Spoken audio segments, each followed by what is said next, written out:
que tiene un diámetro de 320 metros contra la Tierra. ¿Por qué lo puse exactamente así? Porque Apophis, que lo hemos visto aquí, que nos tiene muertos del susto, es justamente un meteorito de 320 metros de diámetro rocoso. O sea, lo que estoy tratando es de que nosotros entendamos qué nos sucedería si nos totea Apophis. Tiene ese tamaño y esa densidad, cruzará unos 30.000 kilómetros de la Tierra en abril de 2029.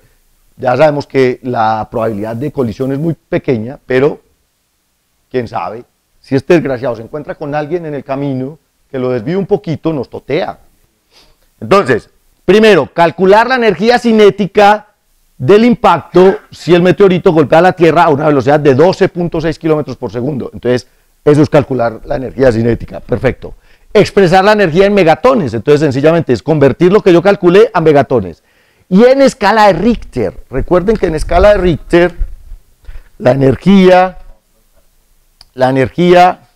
energios, el logaritmo, perdón, de la energía energios es igual a 12.4, 12.24 eso, 12.24 más 1.44 por el coeficiente de la escala de Richter. Entonces, como yo ya tengo la energía en joules que calculé, esto es otra cosita que debemos recordar, un joule equivale a 10 a la menos 7 ergios. Entonces hay que pasarlo a ergios, calcular el logaritmo y despejar este factor. Es decir, cuál es el valor en escala de Richter de la energía de ese impacto. Es una cosa bestial. ¿Quién la calculó ya? Un terremoto de 9.3 en la escala de Richter. Es el más, de hecho, el más grande registrado en la, digamos, en la historia geológica, mientras hemos tenido sismógrafos, fue el de Alaska de 9.2. Ah, el de Chile fue de 9.5. Bueno, pero ahí ven el totazo que nos daría este desgraciado. Ok, entonces esos son los dos primeros puntos. Después, yo les doy otra comparación. Resulta que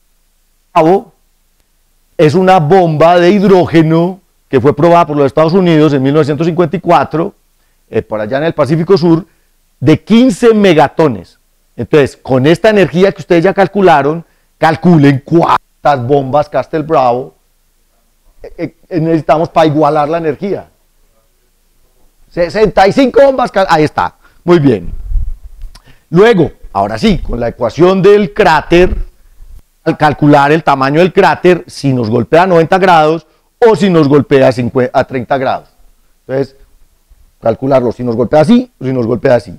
Con la ecuación, ahí simplemente es meter los datos juiciosos y poner los exponentes que son, y nos da el diámetro en metros. La tenemos en la presentación.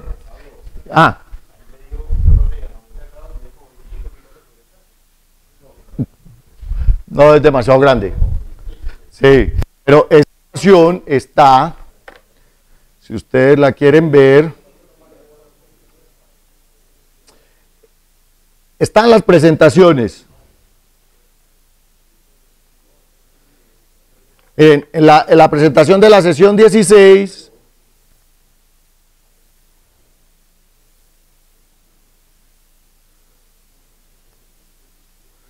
si ustedes recuerdan, en esta presentación de los cráteres,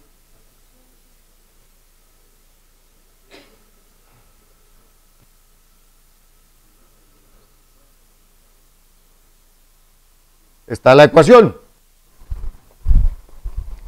Ahí está. El diámetro del cráter expresado en términos de la densidad del meteorito, la densidad del planeta, la gravedad del planeta, el tamaño del meteorito, la energía cinética y el ángulo de impacto.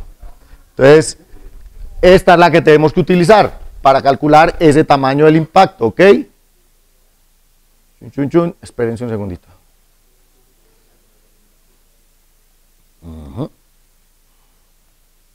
Y después de eso, entonces, el resto de la tarea sigue de la siguiente manera. La idea después es, como ya tenemos cráteres a los que les hemos medido el tamaño, Entonces, básicamente solo les puse el de Chicxulub. ¿Cuál es el de Chicxulub? El de los dinosaurios. El cráter de Chicxulub tiene 180 kilómetros de diámetro. Calcular qué tamaño tenía el meteorito, suponiendo dos cosas. Primero, si tengo un impacto directo, o sea, 90 grados, con un objeto que proviene del cinturón principal de asteroides, un asteroide. Eso significa que se asuma una densidad de un asteroide, que lo tenemos también en las presentaciones, puede ser rocoso, puede ser metálico, y una velocidad para los asteroides. Yo les di un rango de velocidades a los que se mueven los asteroides. Igual, dime.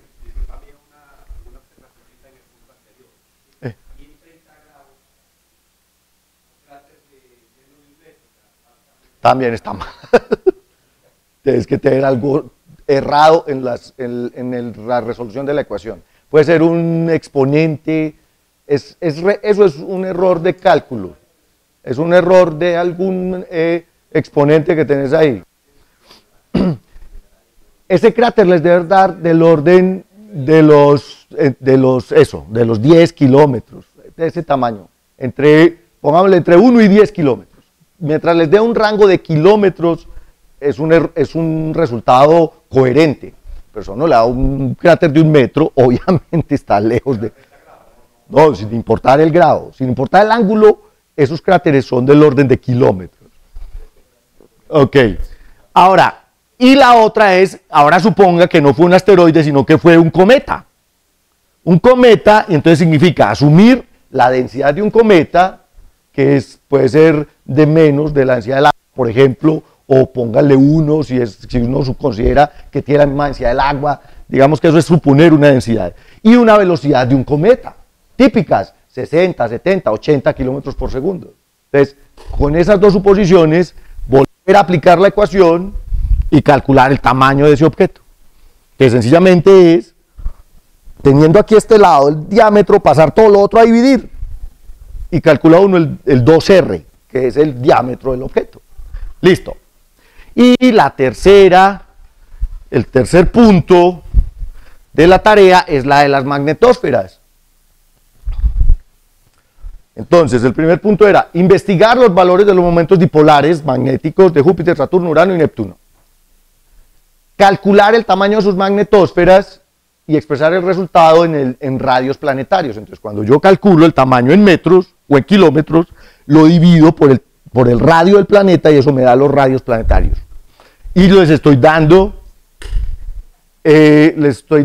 las características del viento solar, suponer velocidades entre 400 y 500 kilómetros por segundo. Y esto era otra cosa que yo les dije, supongan que la densidad disminuye con el cuadrado de la distancia. En realidad eso no es así. ¿Alguien encontró un patrón de comportamiento para el viento? No aplica la fórmula del tamaño. Oh, pero sí, claro que aplica igual. Ahora, posiblemente, tú me estás diciendo es con el patrón de comportamiento de viento que yo les di.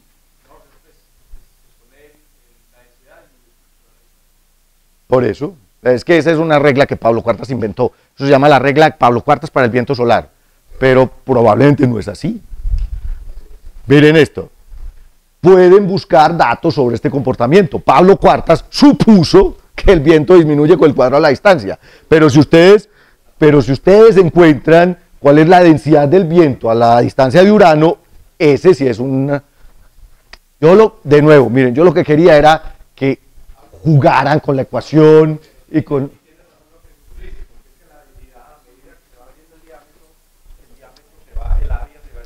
Sí, pero ojo, por eso, pero ese es un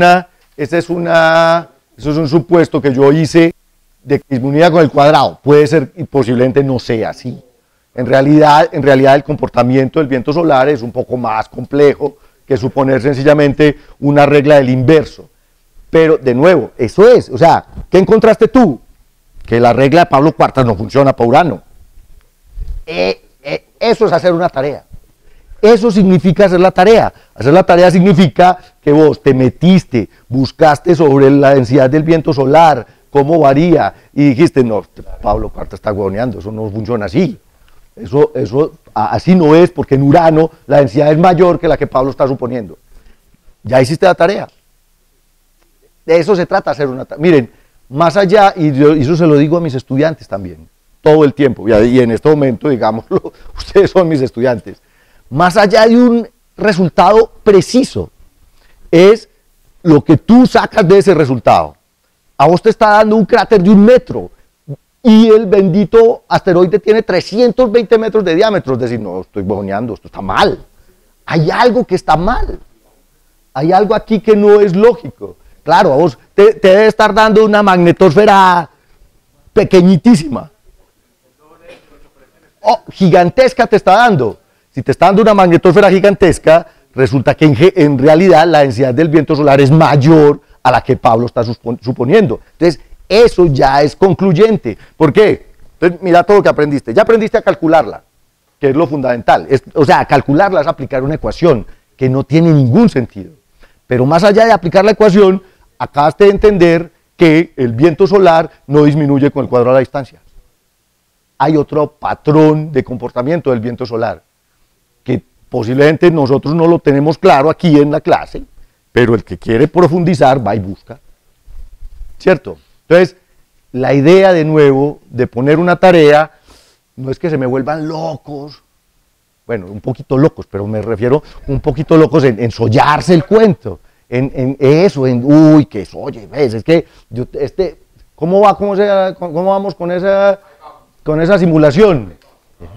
Este hombre, con una tarea ya, se solló y está haciendo simulaciones.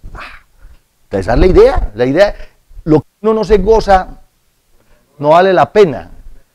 Sí, y de nuevo, miren, recuerden, esto no es obligatorio, pues, o sea, no les va a poner carita feliz para que lo pongan en la nevera de la casa. Voy a traer los sellos de Adriana para ponerles carita feliz. Entonces, sóllense la tarea, y si no la tenemos lista para el sábado, ¿qué importa? La traemos el otro sábado. O sea, eso es otra cosa, no se estresen, pues, que hijo de pucha, no he hecho la tarea de Pablo. Pues, igual, no van a ser los mejores del curso, pero pues ya ustedes hablarán con sus padres. Después, bueno, y miren, por ejemplo, o sea, cuando yo les decía, y eso es lo que ustedes dicen, es lo que les estoy diciendo, comparar con los datos en la literatura. Entonces, resulta que en el libro de Lissauer hay unos datos del tamaño de la magnetosfera de Urano, con lo que yo les dije, no da. Eso es comparar. Eso es comparar. Estos son tareas, como les digo, que yo normalmente les pongo a mis estudiantes. Entonces, les estoy midiendo el aceite.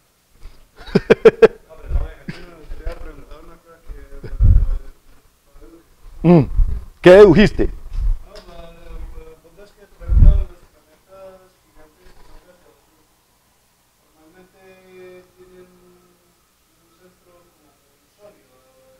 De hecho, es un centro sólido, no muy sólido, es sólido.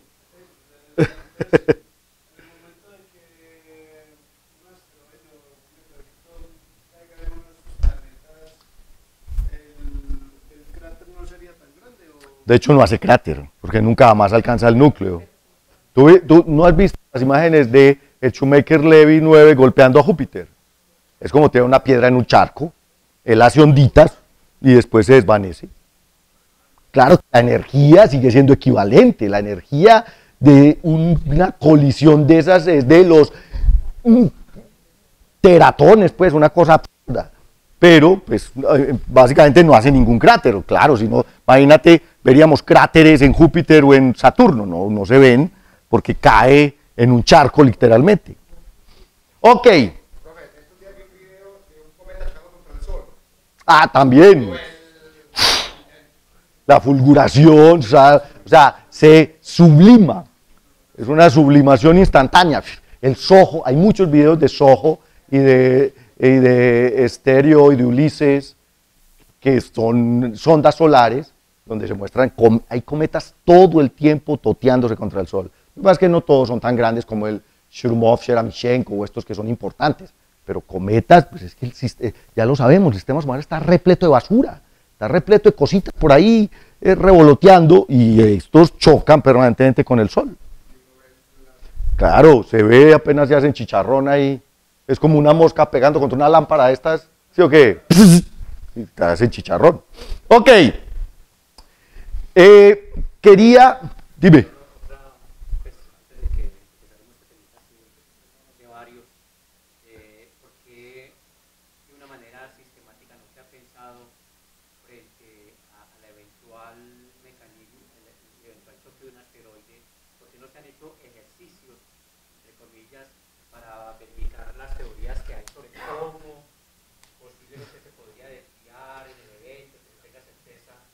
Porque primero cuesta un montón de plata.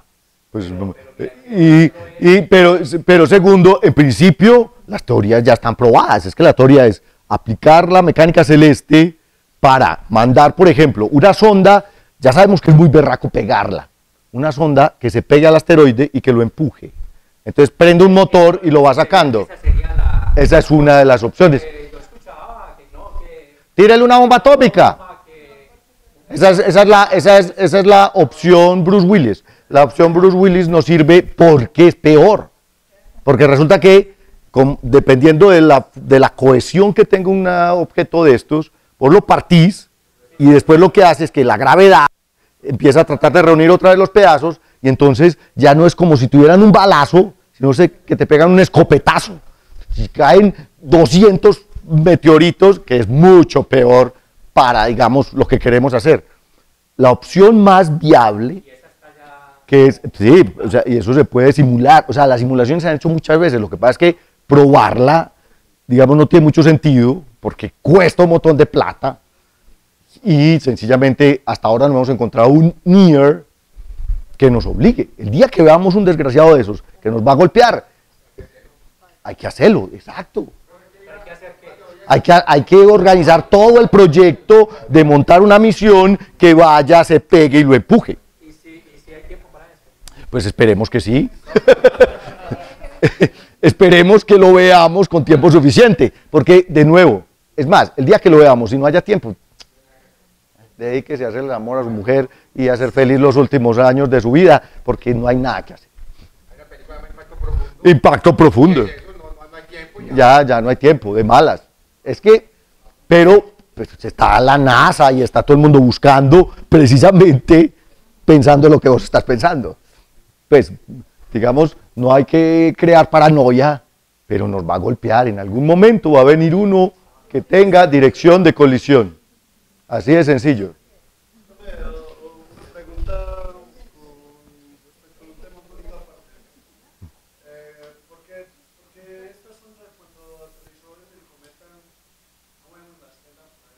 ¿La estela de qué? ¿Del cometa? No, el cometa está muy lejos todavía. Claro, cuando pase la línea de hielos, es que llegaste tarde, cuando pase la línea de hielos va a tener cola, todavía no tiene cola. Bueno, empezamos pues. Les iba a decir que cambié un poquito el orden del cronograma porque quería hacer de pronto una actividad extracurricular con usted, otro paseo. Sí, ya fuimos al museo. Ah, uno de verdad. Un paseo, o sea, fuera de la ciudad. No, es que extracurricular simplemente significa salir del salón. O sea, podemos hacerlo aquí en el Parque Dos Deseos. Estoy tratando de planear una actividad extracurricular para el 29 de noviembre, para que pues vayamos culminando el curso. Y entonces vamos a irnos, digamos, de chorro con las presentaciones últimas hasta el otro sábado. Y después voy a tratar en lo posible de coordinar esa actividad con ustedes.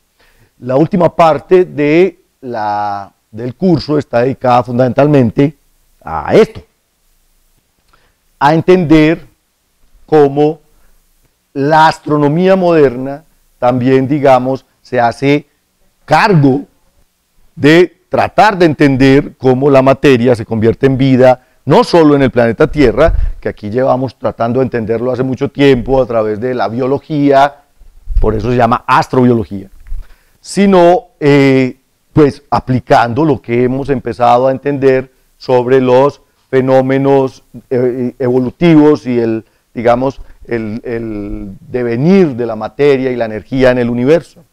De hecho, ya los biólogos no se quieren llamar biólogos, se quieren llamar astrobiólogos, pues están estudiando es la vida en el universo. Ya no se estudia la vida en la Tierra.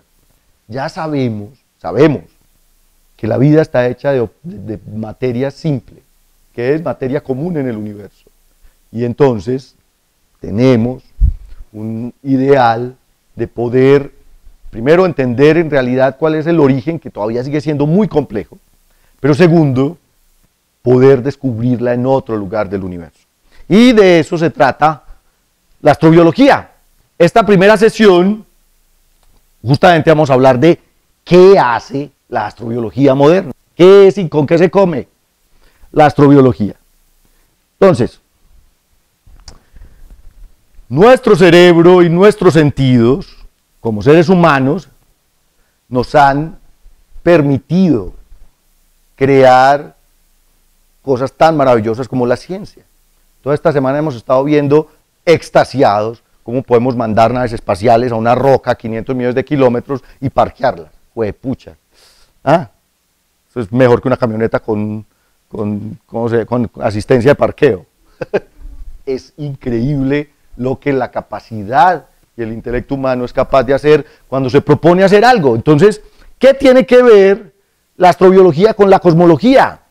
Todos sabemos que el origen de la palabra es el logos, que es la palabra griega que significa estudio o la definición de algún término, y en ese sentido la biología pues estudia la vida, el origen y la evolución de la vida, o sea, lo que significa los procesos de transformación que terminaron en cosas como nosotros.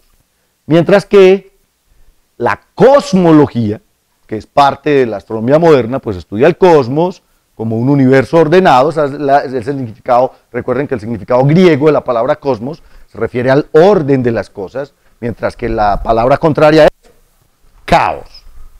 ¿Se acuerdan de Caos de la Gente 86? Ah, es una maravilla, ¿no? Bueno, no ese tipo de caos, pero esa es la idea. Entonces el cosmos, la cosmología, estudia el origen y la evolución del universo como una realidad física de la que somos parte. Claro, nosotros como materia hacemos parte del universo. Y cuando uno lo reúne, entonces empieza a surgir todo este tipo de preguntas, y es de si la vida es solo terrestre o extraterrestre, pero aún así la vida hecha de materia tiene que ser parte del cosmos. Y entonces todas estas preguntas que nos hemos hecho como especie durante miles de años terminan preguntándose a sí mismos. Nosotros somos materia, la única que conocemos hasta ahora, que se pregunta de dónde viene, cuál es nuestro origen, quiénes somos en el universo, cuál es el lugar que ocupamos en el universo y para dónde vamos, cuál es el futuro de nuestra existencia en el universo. Hay muchas formas de responder a estas preguntas, ¿cierto? No, ¿tú crees que no? Hay una única. ¿Cuál es? Pero esa es una de las formas. Sí. Es una sola cosa. Es materia pensando. Exacto. Es materia pensando, pues somos materia. Exacto. O sea que si somos materia, nuestro origen es el mismo. Perfecto. Estrella, el origen Un origen cósmico. cósmico. Sí, está bien. Es un origen de física. Ajá. Somos Ciencia. resultados de una física que nosotros pensar en física. En eso tienes absolutamente toda la razón. Pero de nuevo, como les digo, como estas son preguntas que nos hemos hecho durante mucho tiempo, las hemos respondido durante mucho tiempo de diferentes maneras. Claro, y entonces existe el mito, y existen los dioses, y existe la religión, y existe, digamos, otras manifestaciones culturales que han tratado de darle explicación a esas preguntas. La ciencia, que es muy nueva, es que en realidad Yo pienso que Aristóteles no hacía ciencia. Pues, hacía filosofía, exactamente. Entonces, la ciencia es una cosa que tiene 300 o 400 años, no es más. Y la ciencia parte también de hacerse esas preguntas fundamentales y de tratar de entender cuál es el origen justamente de esas preguntas fundamentales. Entonces, digamos que la respuesta científica a estas preguntas es muy nueva. Por eso es que todavía hay gente que no la conoce. ¿Sí o no? Si esto fuera algo de lo que hablamos todos los días, pues no tendríamos que hacer cursos de divulgación científica, ¿cierto? ¿Usted por qué trajo Nutella? No, no puedo, no es que ya, eso era antes de la clase. Entonces, como la ciencia es algo nuevo, todavía muchos de nosotros nos damos respuestas diferentes a esas preguntas. Y un objetivo justamente de este tipo de actividades es que más personas sepan que hay respuestas diferentes a estas preguntas fundamentales. Pero eso es lo que nos relaciona a la biología con la cosmología y con la astronomía, y es que finalmente estamos resolviendo preguntas fundamentales que nos hemos hecho durante miles de años. La astrobiología no es, digamos, como ciencia es algo muy moderno, pero como concepto filosófico o como pensamiento de la humanidad, pues puede ser muy antiguo, porque nos hemos hecho las mismas preguntas, como les decía, desde hace miles de años. No quiere decir que existan astronautas alienígenas ancestrales, por eso puse aquí que las imágenes son un sarcasmo, pero de nuevo, ¿por qué? Y era lo que estábamos discutiendo ahorita, ¿por qué cada cultura ha tratado de relacionar su origen con algo externo, con algo que no es de aquí? Pues porque sencillamente en ese momento y para su capacidad cultural no podían tener acceso a más información. Es sencillamente falta de información. Miren, la ignorancia, digámoslo así, no es otra cosa que falta de información. Ya, es que la gente no es más o menos inteligente. Pues la capacidad intelectual, la inteligencia vista desde el punto de vista neuronal, Pablo, es la misma de todo el mundo. No, y lo otro es que hay que entender que la raza humana, la especie humana, el conocimiento es un conocimiento que es histórico. Exacto. Es una memoria colectiva. Eso es. Yo cuando hablo de estos temas, ustedes me van a hablar porque se me da a apoyar en yo digo a la gente, para cualquier persona, en el siglo XXI, coloque 20 niños, 20 niños en una isla sin información, yo nunca van a hablar de Dios, nunca van a hablar de animales, de lo que nosotros somos. ¿Qué somos? Es una acumulación. De información, eso es todo. Exacto. Y entonces, claro, miren, y esto tiene que ver también mucho con el respeto hacia el otro, porque es que el respeto hacia el otro significa que tú lo tienes que ver de la misma forma, lo tienes que ver como un igual. Y a veces tenemos la tendencia, obviamente, a verlo de una manera distinta. El otro es diferente a mí simplemente porque tiene una información distinta a la mía. Es una cosa muy loca. Y claro, todavía nos falta acomodar toda esa información en nuestros cerebros para poder entender que es que la cosa no es que el otro es un bruto y yo soy el inteligente, sino que sencillamente el otro tiene una información que es diferente y no necesariamente la mía es la correcta, que esa es la mayor, digamos, el mayor reto que tenemos como especie y como seres humanos, es entender que no necesariamente mi información es la correcta.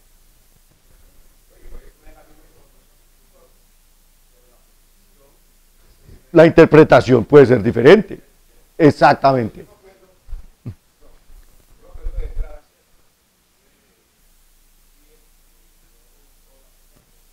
Sí, tuvimos de alguna manera un encuentro cercano.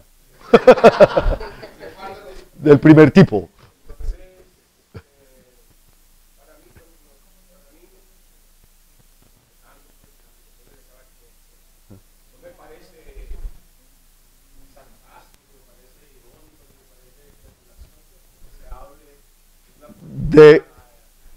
alienígena ancestral.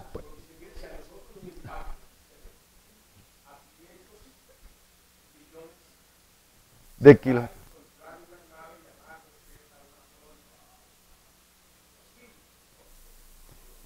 Por eso, este sarcasmo es personal. Por eso les digo, o sea, este sarcasmo es de Pablo Cuartas. Pablo Cuartas, desde lo más profundo de su intestino, sabe que no han venido a enseñarnos a hacer pirámides, pero, de nuevo, posiblemente yo no tenga toda la información.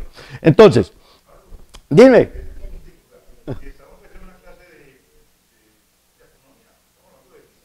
Claro. Pero también tiene que ver, sin darnos cuenta. Exacto. Eso.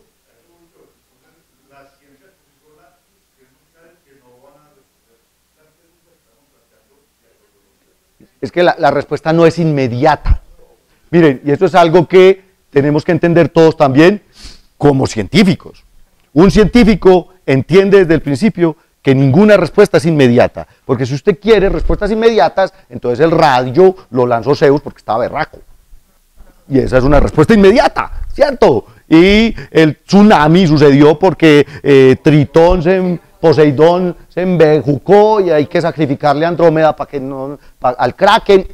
Eso es dar respuestas inmediatas a fenómenos que no tienen una respuesta inmediata. Entonces, la comunicación de ideas es la fundamentación del desarrollo intelectual y cultural de nuestra especie. Entonces, claro, la astronomía, la biología, las ciencias, como les dicen, ciencias puras, habrían surgido jamás si nosotros no nos sentamos como especie, como sociedad, como cultura, a discutir estas cosas. No es que, olvídese, yo estoy seguro de que hay seres que han venido desde otros lugares. No, yo pienso que no, y ahí se va yendo uno.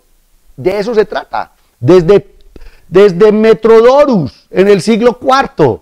Imagínense Metrodorus por allá sentado todo desparchado, frente a un cultivo de trigo en Grecia, pensando en un campo tan grande habría una sola vara de trigo.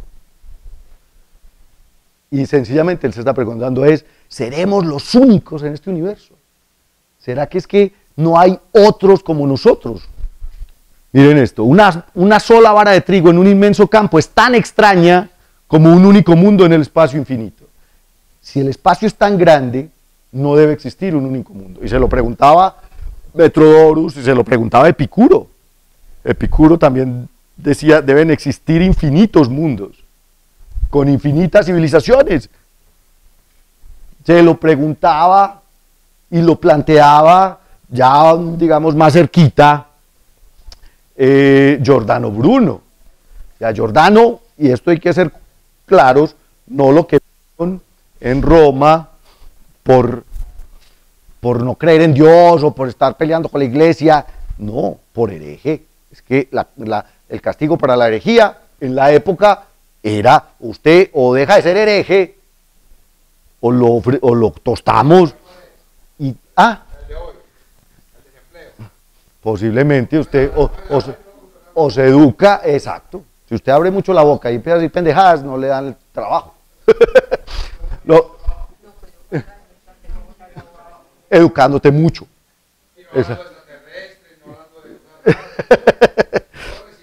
Pero de pronto eso quién sabe, depende del trabajo que estés buscando. Entonces a Giordano Bruno lo juzgó la Santa Inquisición porque él se puso a hablar de infinitos Jesucristos. Y espere, una cosa es que usted filosofe acerca de que existen mundos infinitos del universo, que ya lo hicieron, pero que usted diga que en cada uno de esos crucificaron a este pobre, y no olvídese, eso está fuera de cualquier discusión. Dios es uno y es único, y su Hijo es uno y es único, y no puede haber infinitos. Para la hoguera si no se queda callado, y como no se queda callado, para la hoguera, ¿quién lo manda? Hasta el siglo XX, obviamente, hemos estado planteando la idea. Uno de los más, digamos, fanáticos alrededor de la idea de vida, de inteligencia y de civilización en otros lugares del universo, pues era Percival Lowell. Percival Lowell y sus canales en Marte y sus canales en Mercurio y su idea de las civilizaciones marcianas, pues primero se vieron, digamos, alimentadas todas estas ideas por obras como la de H.G. Wells y La Guerra de los Mundos en 1898, pero además por los nuevos descubrimientos. La tecnología y los avances científicos siempre llevan a ir más allá. Nosotros tenemos una capacidad mental tan grande que es eso. Pues pucha, si ya fuimos capaces de pausarnos en un cometa, entonces ahora ¿qué podemos hacer? ¿Qué otra cosa habrá más allá? Es un saltico más grande cada vez. Percival Lowell en 1909 escribió digamos, un ensayo que se trataba de Marte como un, abode, como traduce, como un hogar para la vida, exacto, como algo que acoge la vida. Y esto es un libro de 1909. Decía, cada oposición a la idea se suma a la seguridad de que los canales son artificiales. Él estaba absolutamente convencido de que esta civilización marciana estaba muerta de la sed, revelando sus particularidades cada vez mejor y removiendo las dudas generales sobre la habitabilidad de los planetas. Él estaba absurdamente convencido. Y Percival Lowell era un astrónomo, era un científico.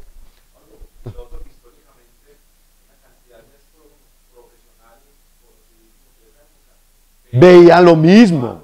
Claro, ¿cuál era el problema? Que los telescopios no eran tan buenos, no habíamos mandado ningún robot a Marte. Pues, o sea, el que hable de canales en Marte hoy, hasta los años 70 estamos hablando de la esfinge marciana. Y ahí estaba. ¿Ustedes vieron el rostro de Marte o no? Era absolutamente visible esta figura. Se parece a Pablo. Ya sabemos que no. ¿Por qué? Porque mandamos una cámara mejor, con una mejor resolución, y le dimos tiempo a los marcianos para que borraran la cosa, y ya no aparece. Entonces, la idea es, exacto, cuánta información y qué tipo de información tenemos, cuál es la calidad de la información que tenemos. Aún así, seguimos fascinados. A mí me fascina pues. Díganme si el alien no es una cosa increíble. Un animal que resiste todo, tiene un sistema inmunológico mejor que el de un gallinazo. Además es un arma, porque esa era la idea de la película, ¿se acuerdan? Era un arma biológica. Es increíble la ciencia ficción. Los Na'vi son una maravilla, y la idea de Gaia, estamos hablando justamente sobre esa idea en los programas de Bolivariana en estos días. Los Na'vi son una especie increíble, creada por la ciencia ficción, pero no solo por la ciencia ficción. Cuando James Cameron hizo Avatar, se sentó con biólogos. Y en la teoría de Gaia, por ejemplo, de que todo el planeta es un solo ser, y que todo se interconecta y se autorregula, etcétera, etcétera. E.T., que es el más famoso, digamos que este es el más farandulero. Ya, claro. E.T. Call Home. ¿Qué van a decir de Yoda? ¿Sí o qué? Los maestros Jedi son una cosa increíble, ¿sí o qué? Los caballeros Jedi son increíbles. Y Yoda es el mejor, es el más enano, y cuando saca su espada, parce. Bueno. Y... ¿te quedaste dormido viendo la película? No. El regreso del Jedi es uno de los íconos de esta generación. Y obviamente, ustedes vieron Encuentros Cercanos, del tercer tipo, de Spielberg. Esta es buenísima también, es bellísima. Ok, la ciencia, o sea, los extraterrestres nos fascinan, así como nos fascinaban otras cosas en otros instantes culturales de nuestra especie. Claro, otros escribían sobre íncubos y súcubos y otro tipo de cosas. La astrobiología, entonces, dime.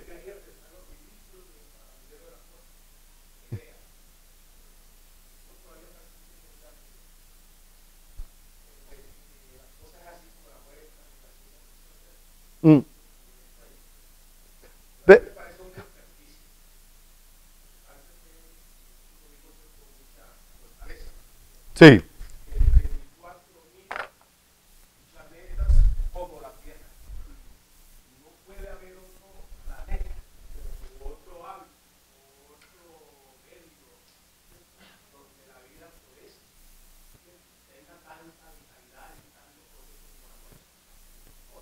yo pienso exactamente igual que tú. Yo tengo, no es que nadie, ponme atención, de hecho, ningún astrónomo en su completa cabalidad va a pensar que somos los únicos. Pues, ¿qué hago yo todos los días? Yo todos los días estoy tratando de entender cómo esos planetas son aptos para la vida, exactamente. Pero, volviendo a la discusión, una cosa es considerar que la vida hecha de materia común es abundante en el universo y se ha podido desarrollar en cualquiera de los cientos, no son 34.000, habíamos hecho el cálculo, 117.000 millones de planetas en la galaxia como la Tierra.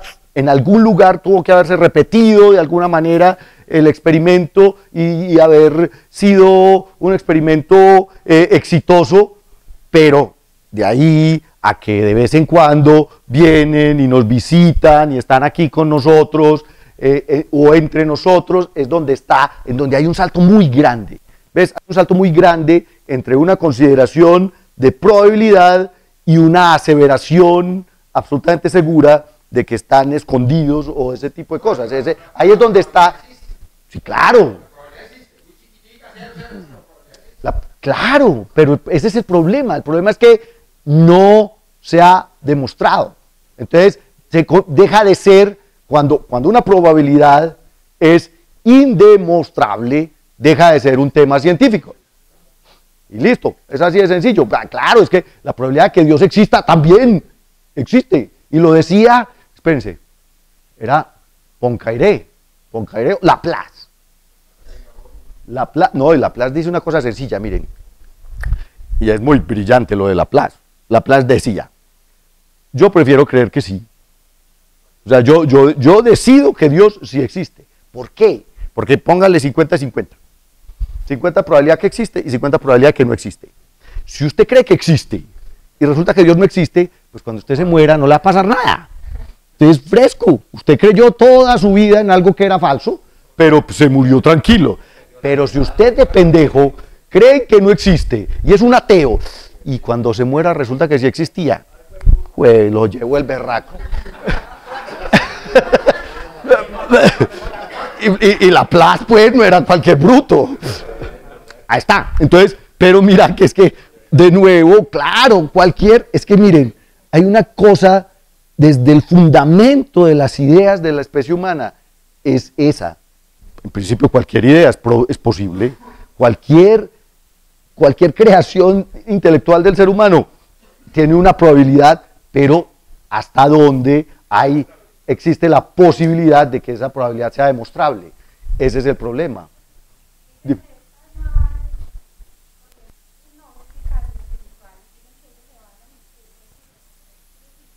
Uh-huh.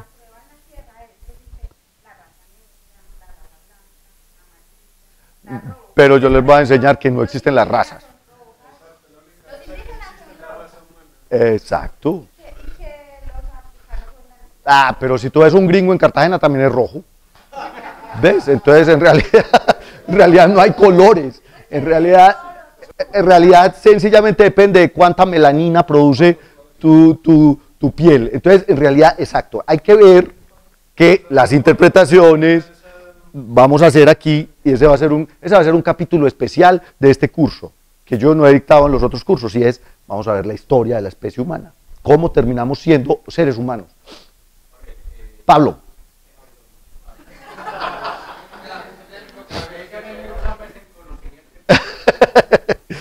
No, pues yo soy más bonito. Ok, entonces, bueno, y entonces.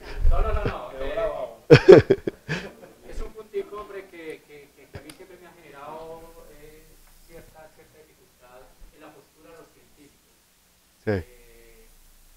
El rigor científico, Uh-huh. lo has dicho, manda que mientras la cosa no esté demostrada, No es una ley. deja de ser, se convierte en una posibilidad, unas más lejanas que otras, pero es una posibilidad. Exacto.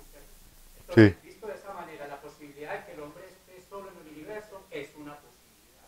Sí, es una posibilidad también. Es que Sagan lo decía. Correcto, es una posibilidad. La posibilidad de que existan seres conviviendo con nosotros o que hayan venido antes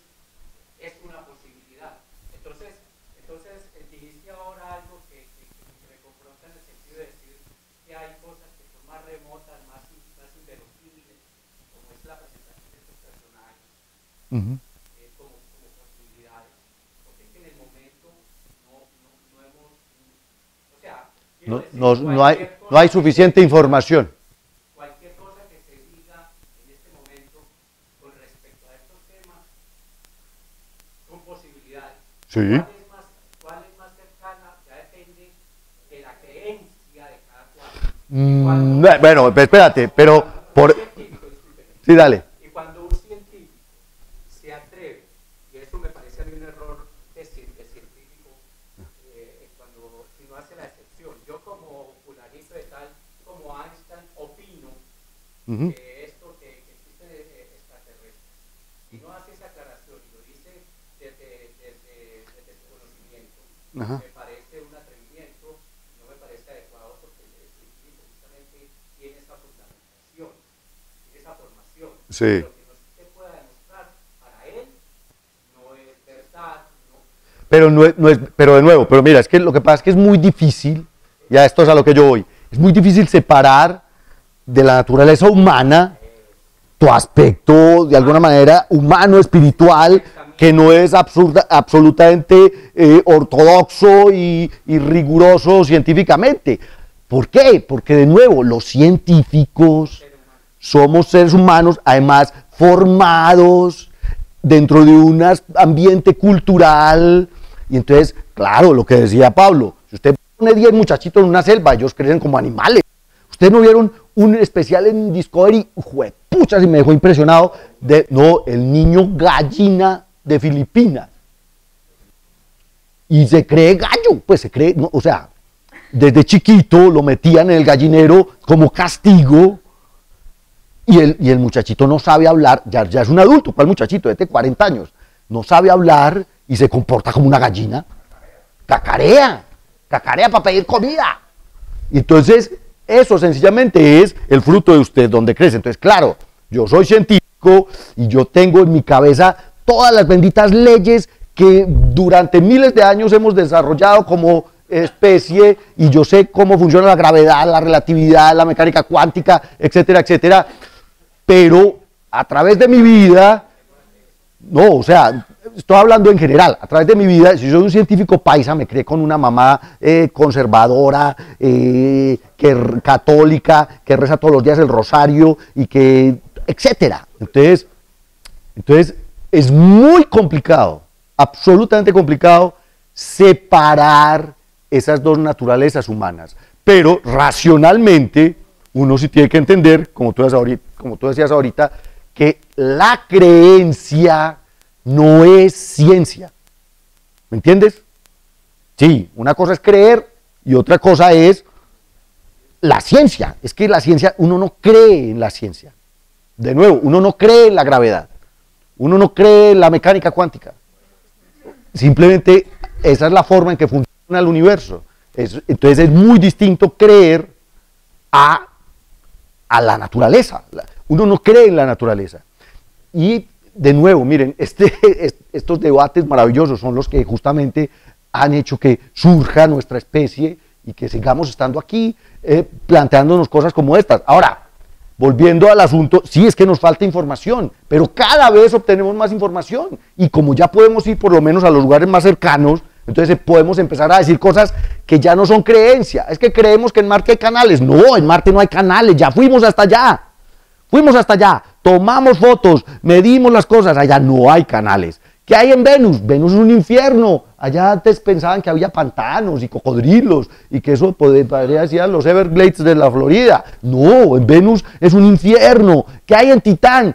¿Será que en Titán se puede? Pues sí, encontramos un montón de moléculas orgánicas y encontramos un ambiente, digamos, que es favorable, entre comillas, para que la vida se desarrolle. Pero esa vaina está congelada, está a menos 140 grados. Entonces, ir hasta allá y recolectar información, entonces nos pone a estudiar. Ah, bueno, no, listo. Entonces ya fuimos y no encontramos nada.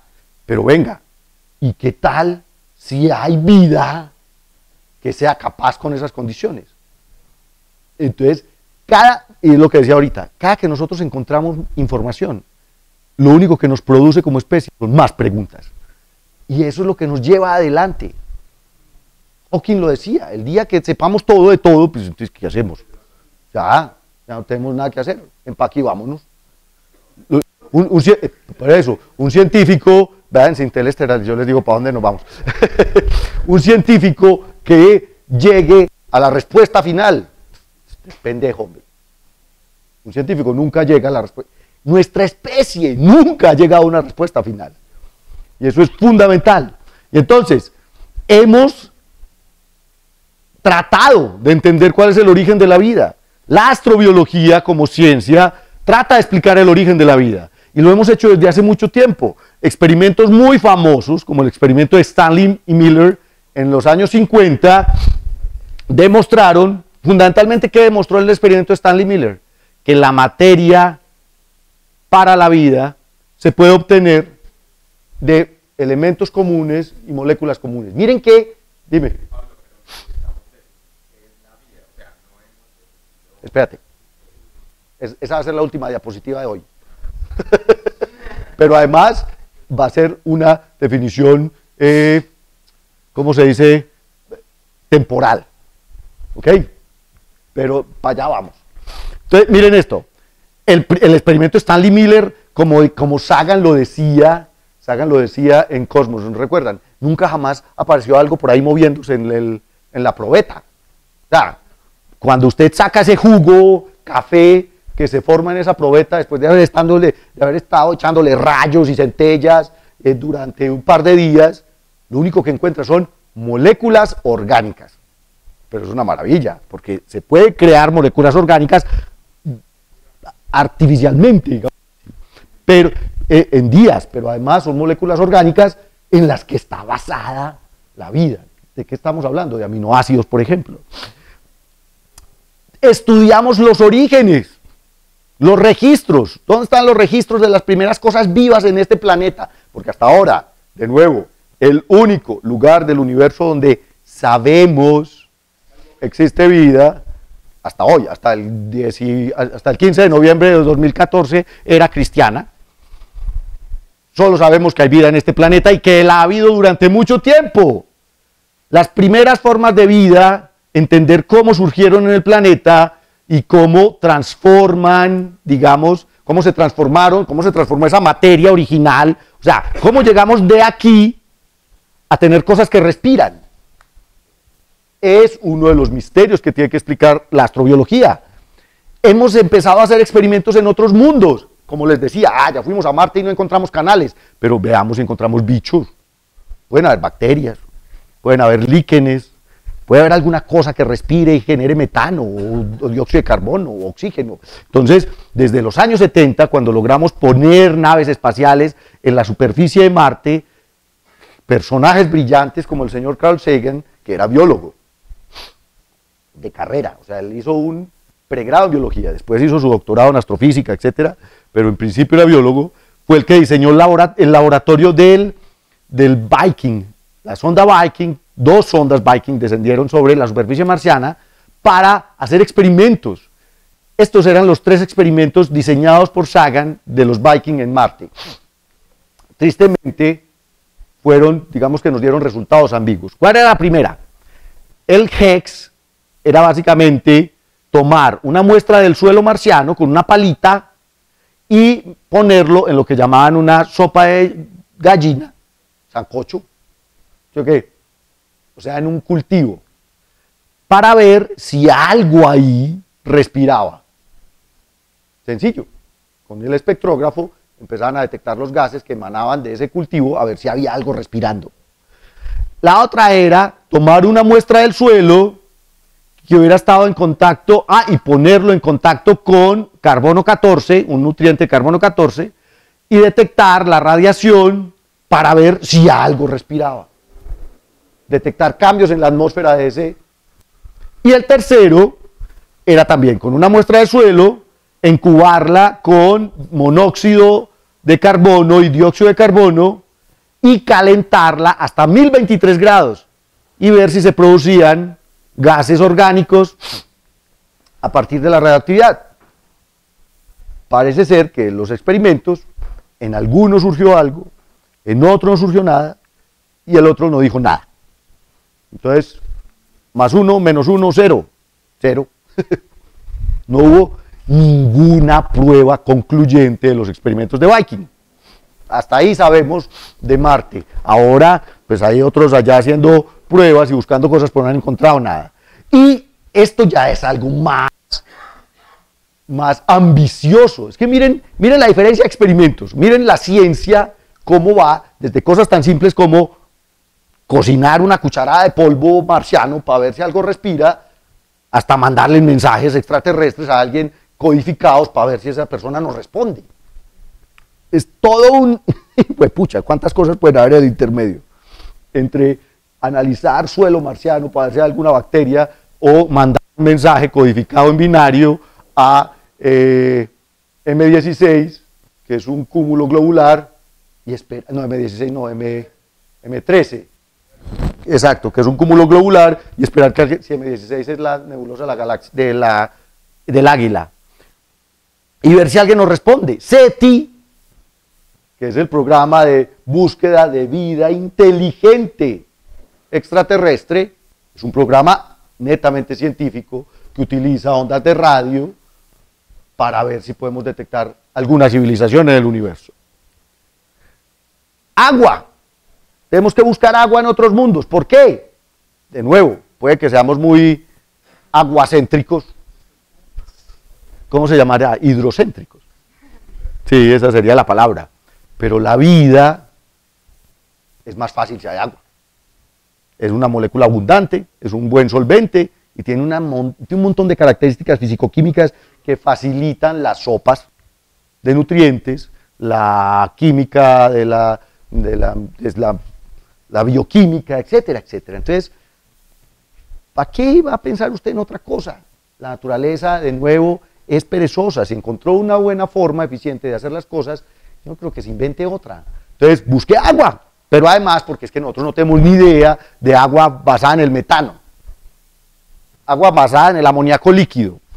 Esa vaina puede que exista, ojo, puede que exista en el universo. Pero nosotros somos vida basada en el agua, nos conocemos a nosotros. Es como cuando uno le pregunta, ve, vos conoces a ese primo tuyo que vive en Cartago. Puede ser primo mío, pero no tengo ni idea de él. Así sea otra manifestación de vida parecida a mí. Yo no tengo ni idea del primo de Cartago, porque ese man está basado en el metano, yo no tengo ni idea. Entonces, el agua en otros mundos es fundamental y hemos encontrado agua por montones. En Mercurio. ¿Se acuerdan que hablábamos del agua en los polos de Mercurio? En estos lugares donde nunca da el sol. En Mercurio hay lugares donde nunca da el sol que tienen agua congelada. En la Luna, en el polo sur de la Luna encontramos agua. En Encelado por montones. En Marte. Hay agua en Marte. La encontramos ahí, a 5 centímetros. Fénix fue, hizo un huequito, y ahí apareció el hielo, y esto es hielo de agua. Con arcoíris y todo, ¿sí lo ven? Hay agua en otros mundos. Y hay procesos que favorecen la vida. ¿Dónde hemos podido encontrar procesos químicos orgánicos? En Titán, en Tritón, en los cometas. Eso es lo que estaba tratando de hacer Philae también. Philae estaba, ojalá que nos haya dado buenos resultados, pero estaba oliendo, saboreando el suelo cometario a ver si allá hay cosas de estas, si hay aminoácidos, si encuentra alguna cosa más allá de los aminoácidos, las moléculas fundamentales. Esa es la idea de la astrobiología, es tratar de entender desde lo más fundamental hasta el hecho más grandioso que sería encontrarnos con los vulcanos, cómo se manifiesta y cómo se da la vida en el universo. Y entonces, parte de la astrobiología moderna están los exoplanetas. Los científicos planetarios que se dedican a buscar planetas alrededor de otras estrellas, lo que están esperando es encontrar un lugar parecido a la Tierra. La búsqueda de lugares para la vida. Ya sabemos que puede darse en planetas rocosos, ricos en agua, o en lunas alrededor de planetas gigantes. Question number 1.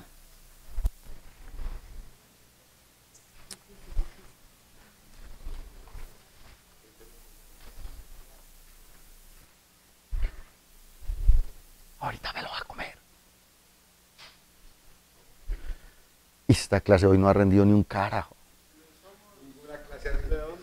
Con ustedes no rinde nada. Oh, mentiras. Esa es la idea. Imaginen qué aburridor si yo estuviera aquí parado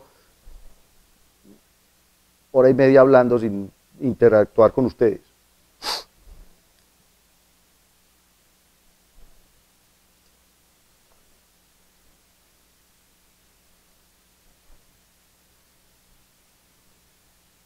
Ana, un aspecto que aborde la astrobiología. Búsqueda de vida extraterrestre, esa es una. Otra. Otras formas de vida. También.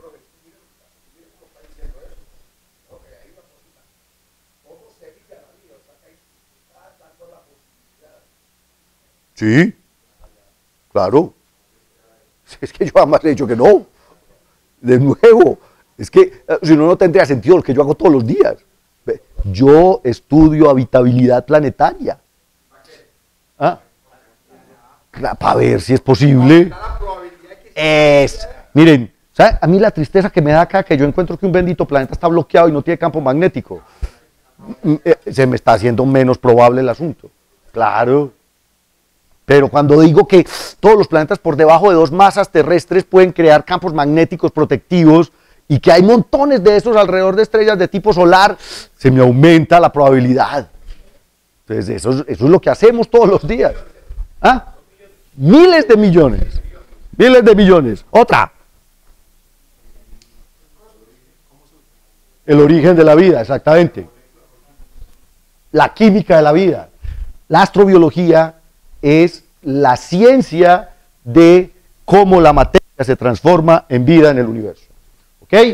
Ahora hablemos de la que conocemos, que es la única de la que podemos hablar con certeza. Miren que aquí ya no vamos a hablar de probabilidades y de posibilidades, aquí vamos a hablar de lo que ciertamente hemos entendido sobre la vida en nuestro planeta. En nuestro planeta siempre hemos pensado que la vida pues está relacionada con seres complejos y hermosos como los leones o los tigres o como las ranas venenosas del Chocó, ¿cierto? Claro, cuando ustedes, empezando por eso, cuando ustedes les dicen, deme un ejemplo de forma de vida, una ballena, uno siempre piensa como en lo más grande, ¿cierto? Un elefante. ¿Tú alguna vez has pensado en un oxilococo?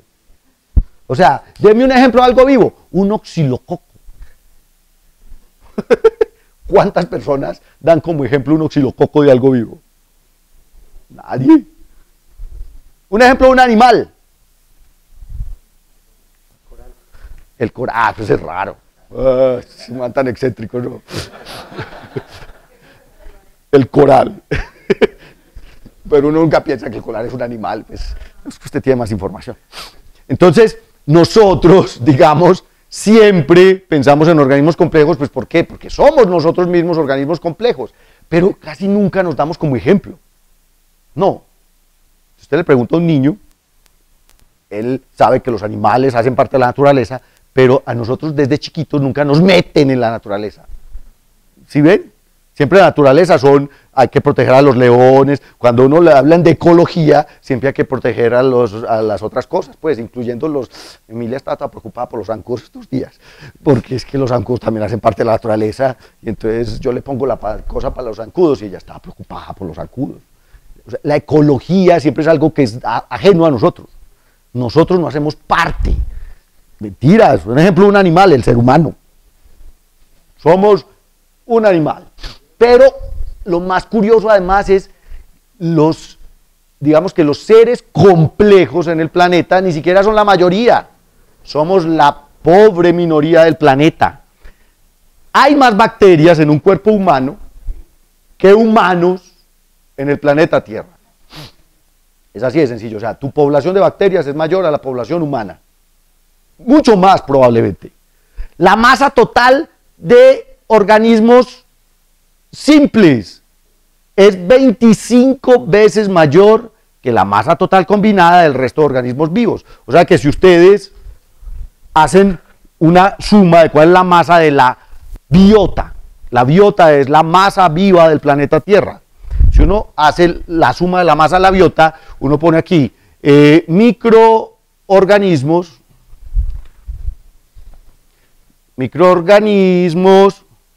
25 y el resto 1.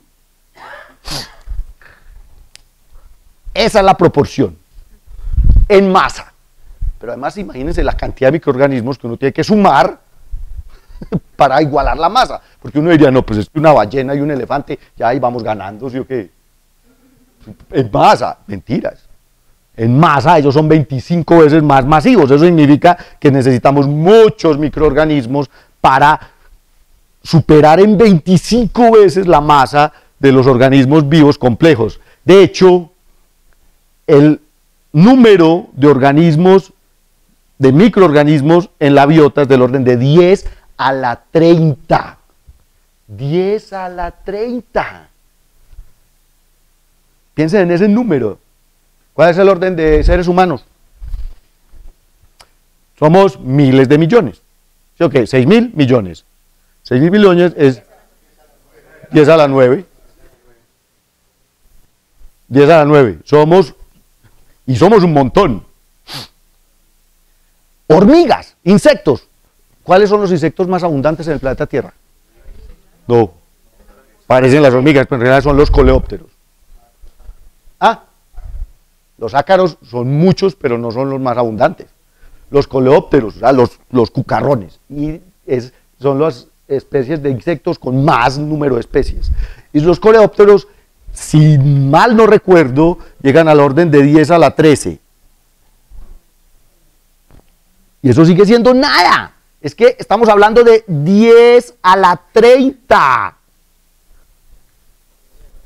microorganismos.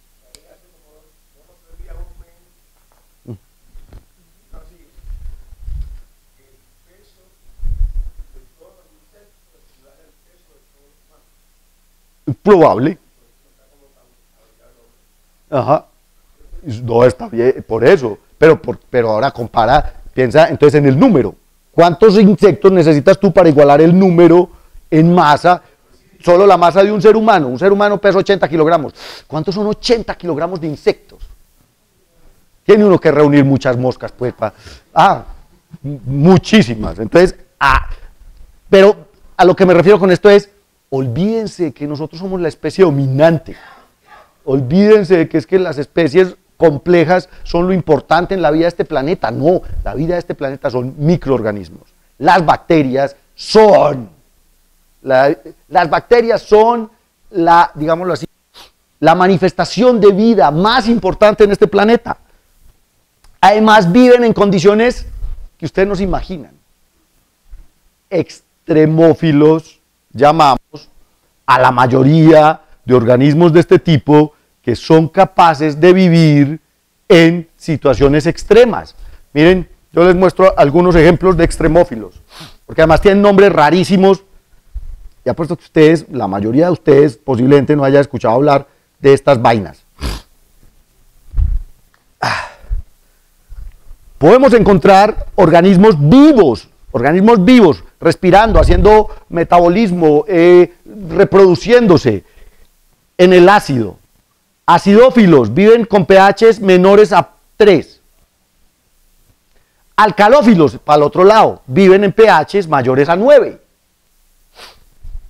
¿Qué le pasa a uno si tiene un pH mayor a 9? Pues, o sea, en realidad, sí. Imagínate uno bañándose en leche magnesia, no sé cómo será eso. Soda cáustica, exacto. Ahí está.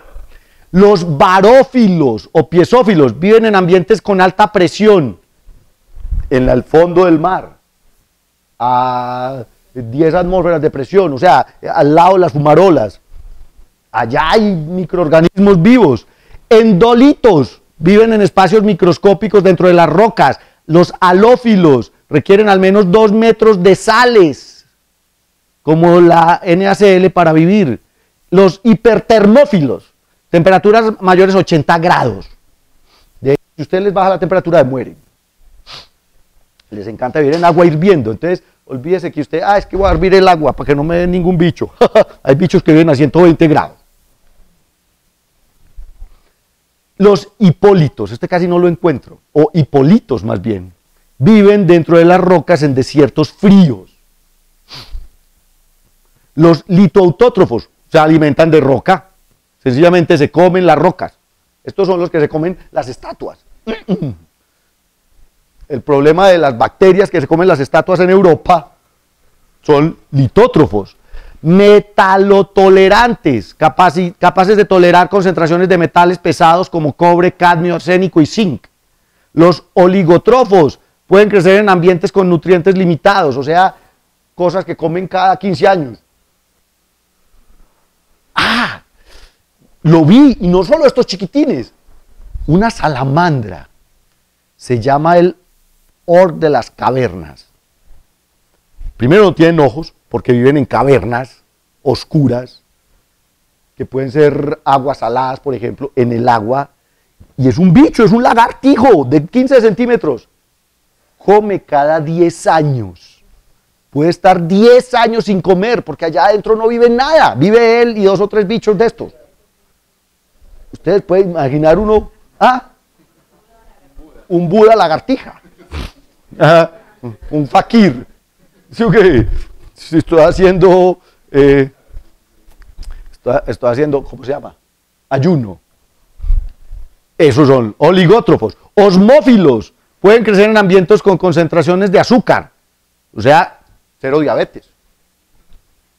Poliextremófilos, que son de todo. Psicrófilos o criófilos, viven a temperaturas de 15 grados o menos. Radioresistentes, resisten niveles de radiación ionizante, ultravioleta, radiación nuclear. Las cucarachas, pero no la cucaracha, sino que debe tener la misma capacidad. Pues estos son termófilos, viven a temperaturas de 60-80 grados. Xerófilos, pueden vivir en ambientes secos como los desiertos. Y hay más. O sea, estos son los que hemos identificado, que son pues una cosa increíble. O sea que la vida en este planeta está muy por encima de lo que nosotros siquiera podemos entender. ¿Dónde se ubica la vida? Dime.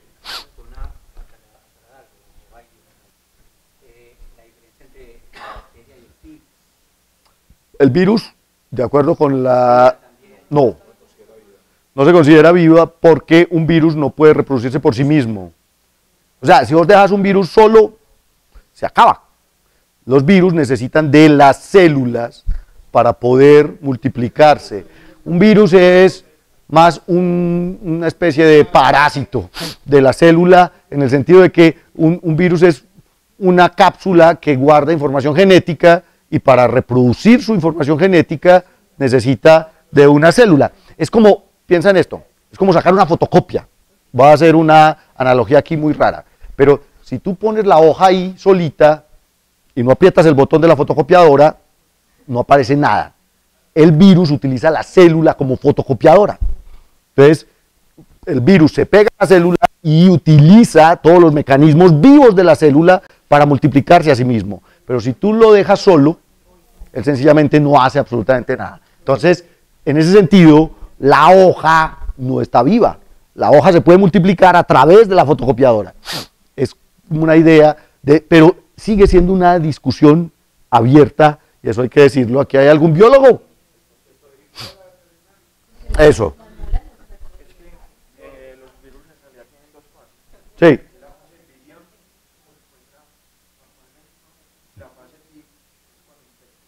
Exacto, cuando se aprovecha de su nobleza. Eso es. Entonces, en realidad un virus no es un organismo vivo. De hecho, dentro de la biología moderna, el organismo vivo más pequeño es la célula.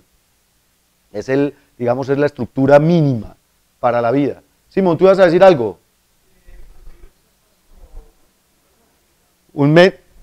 Él simplemente lleva cierta información genética que quiere reproducir, pero necesita la célula para poder reproducir esa información genética. Sin la célula, los virus no pueden reproducirse. Ok.